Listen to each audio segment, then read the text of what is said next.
धर्म, कर्म, विधि विधान और ज्योतिष की सटीक जानकारी पाने के लिए YouTube चैनल जीवन दर्पण को सब्सक्राइब करें और हाँ, अपडेट रहने के लिए बेल आइकन दबाना ना भूलें।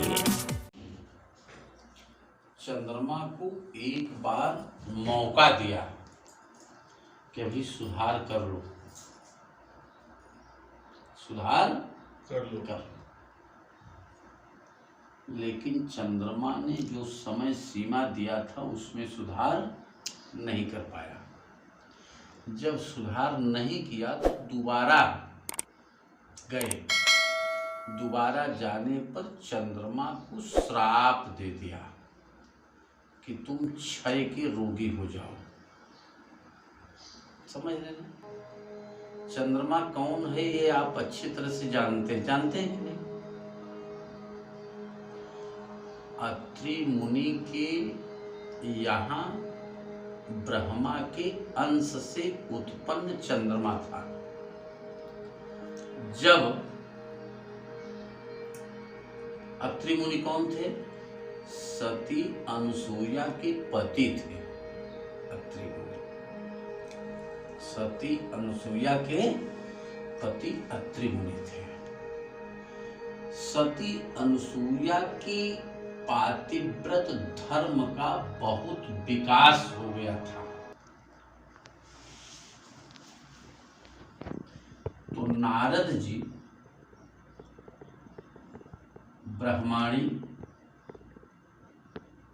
वैष्णवी और शिवानी माने सरस्वती, लक्ष्मी और पार्वती, इन तीनों के पास गए कि आप लोगों के रहते पृथ्वी लोक पर एक सामान्य नारी है, अत्रि की पत्नी अनुसूया, उसके पातिव्रत धर्म की ख्याति पूरे देवलोक और पृथ्वी लोक में दौड़ रही है। तो ये तीनों देवियां अपने पति से जिद करके कही कि जाकर के उसका पातिव्रत धर्म नष्ट करो। ये तीनों अब पत्नी की बात मान करके चल दिए। वहां गए अत्रि मुनि के आश्रम में। तो वास्तव में बहुत तेज था। अपना महात्मा का रूप धारण करके तीनों गए, भिक्षाम देहि करने लगे। अनुसूया अकेली थी घर में। अत्रि मुनि गए थे स्नान करने के लिए, मंदाकिनी स्नान करने के लिए गए थे। अनुसूया अकेली थी, थाली में भिक्षा लेकर के आई, फल लेकर के आई देने के लिए। तो ये तीनों लोग एक स्वर में कहे कि हम लोग बंधन में भिक्षा नहीं लेंगे। अगर आप निर्बंधन होकर के भिक्षा देंगे तब हम लेंगे, नहीं तो हम लोग चले जाएंगे नाराज होकर के। अब अतिथि कोई घर से चला जाए ये ठीक नहीं होता, क्योंकि अतिथि देवो भव होता है। अनुसूया के पास इतना तेज था कि अपने तेज से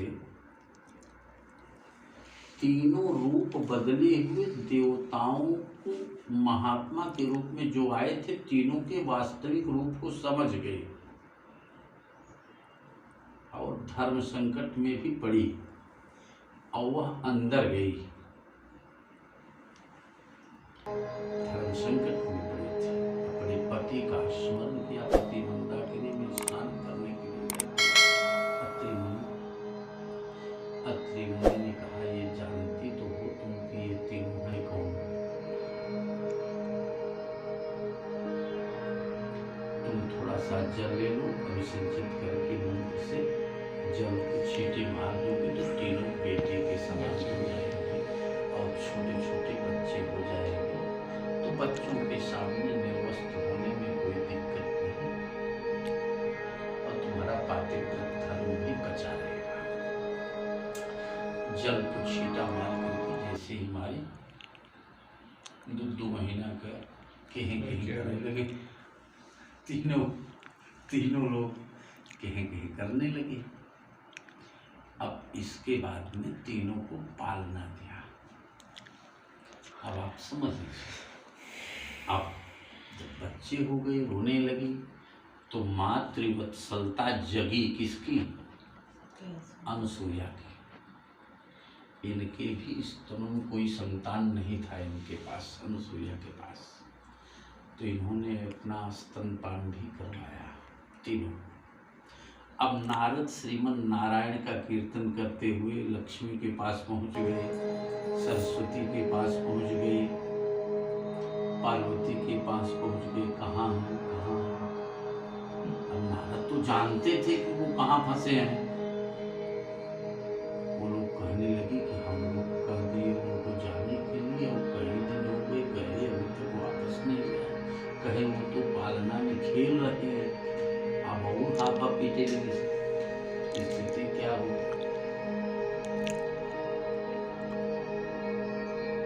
नारद से हाथ पैर जोड़ करके तीनों देवियां कहने लगी, कोई उपाय बताओ आप, कैसे उनको वापस लाया जाए, कैसे उन्हें वापस लाया जाए। नारद ने कहा कि आप लोग सामान्य नारी बनकर के भिखारिन के रूप में जाओ और भिक्षा मांगो, और भिक्षा देने के लिए तैयार हो तो कहो कि जब मैं जो मांगूंगी वही मुझे आपको देना है।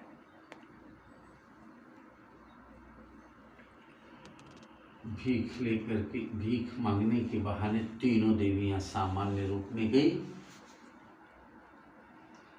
और फल फ्रूट लेकर के, जंगल में तो फल ही था,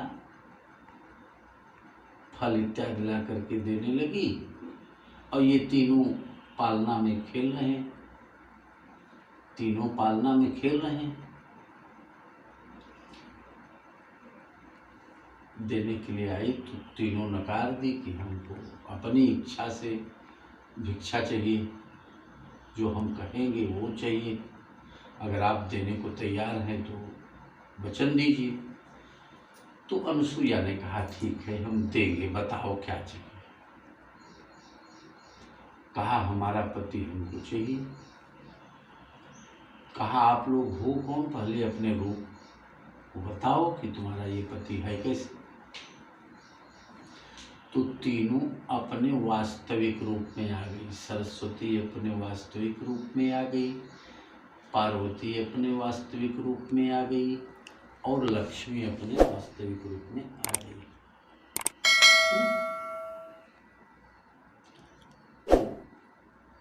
माता अनुसुईया ने कही ही थी कि ले लीजिए। तो तीनों जब वास्तविक रूप में आ गई तो ये कहा कि आप लोग ले लीजिए तीनों, कोई दिक्कत नहीं, हमें कोई आपत्ति नहीं।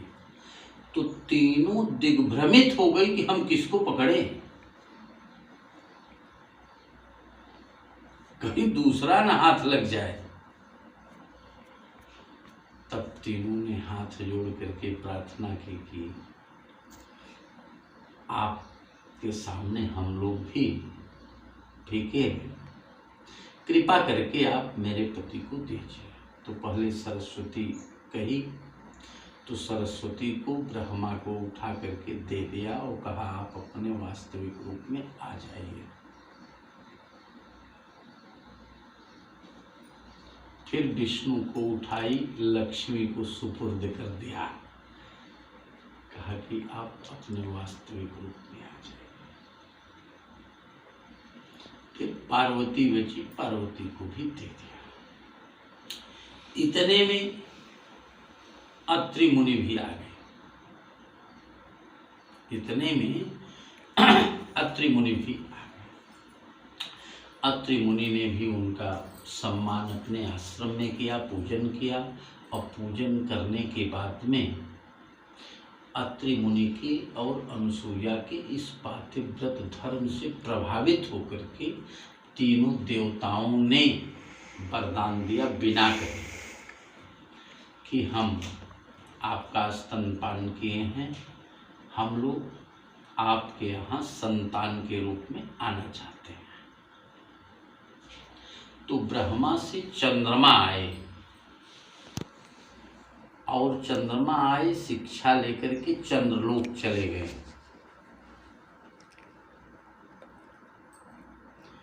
विष्णु से दत्तात्रेय आए।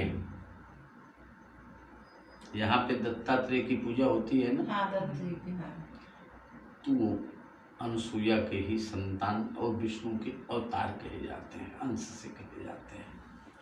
ये दत्तात्रेय आए और शिव से दुर्वासा ऋषि आए।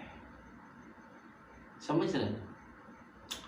अब ये चंद्रमा जब चंद्रलोक चला गया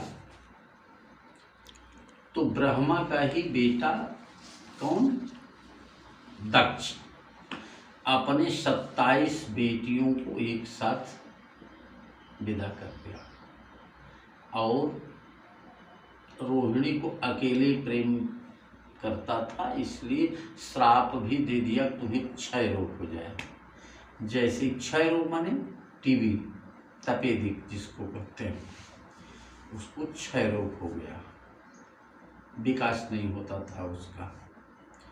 अब वो ब्रह्मा के पास गए। ब्रह्मा अब चूंकि ब्रह्मा का बेटा वही दक्ष और ब्रह्मा के अंश से उत्पन्न चंद्रमा, अब परिवार में ही विवाद हो जाता, माने बाप बेटवा श्राप दे, वो बाप रक्षा करे, ये कहाँ से नियम बा। तो उन्होंने कहा नहीं, आप शंकर जी की सेवा करो, शंकर जी के लिए याचना करो। तो प्रभास क्षेत्र यानी गुजरात में है, यहाँ पर सोमनाथ मंदिर बना है, वहाँ पर शंकर जी की पूजा विधिवत किया।